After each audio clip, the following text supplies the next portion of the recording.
Alors aujourd'hui, on est à Moscou, dans une petite maison, un petit appartement d'une personne qui est pas très riche, qui a à peu près 37 ans et qui donne des cours de piano. Elle donne des cours de piano pour s'en sortir et un jour, elle disparaît pendant 1 an. Elle revient au bout d'1 an avec une petite fille qu'elle a nommée Sonia, qui est sa fille. Ses élèves reviennent pour prendre des cours de piano, mais quand les parents apprennent qu'elle a eu un enfant sans mariage, ces parents-là retirent les enfants de cette prof de piano-là. Donc, elle se retrouve seule avec sa fille Sonia et un élève qui lui est resté. Elle continue à donner des cours de piano, mais elle vit dans la misère et c'est difficile. Elle apprend aussi le piano à sa fille Sonia qui va aller aussi au conservatoire à Moscou pour apprendre le piano. Et le garçon qui est resté, le petit garçon qui est devenu grand, parce que là, les années passent, lui a des très, très bons contacts et finalement, il fait rencontrer à Sonia une femme qui s'appelle Maria, qui a une dizaine d'années de plus que Sonia et qui pourrait devenir l'accompagnatrice. Alors, mon livre aujourd'hui, c'est L'accompagnatrice de Nina Berberova. Peut-être que vous la connaissez, c'est une Russe, on dit qu'elle est russe américaine, et elle a publié ce livre-là en 1985.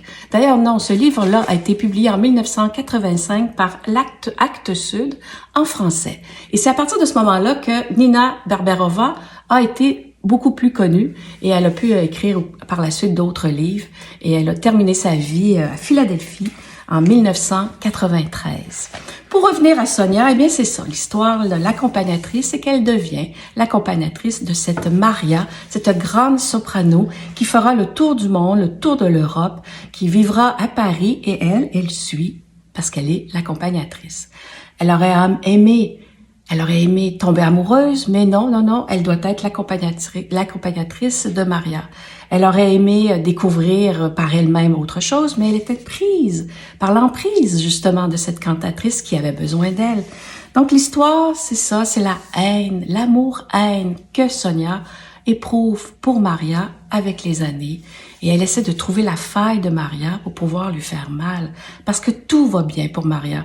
Elle a un très grand succès. Elle est d'une grande beauté. Sa voix est chaleureuse. Même Sonia se dit, si j'étais dans la salle et que j'écoutais cette cantatrice-là, j'aimerais l'entendre parce qu'elle chante d'une manière magnifique.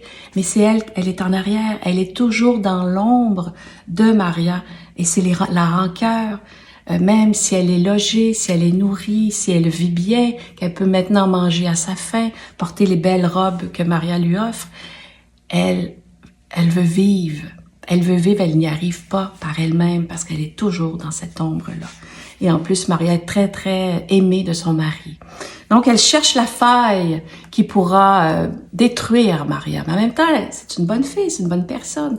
Donc, c'est vraiment ça tout le long du livre. C'est écrit au jeu. C'est Sonia qui nous raconte son histoire.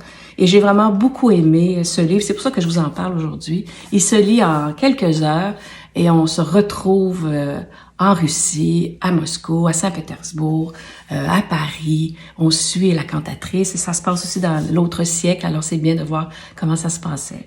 Alors, cette femme, Nina Berberova, est morte en 1993 et ce livre, il y en a eu Claude Miller, le cinéaste français, en a fait un film il y a quelques années. Et c'est vraiment, ça vaut la peine de découvrir cette Nina. Donc, c'est ce que je vous souhaite. Et en même temps, je vous souhaite une très bonne semaine et on se retrouve la semaine prochaine. Merci. Au revoir.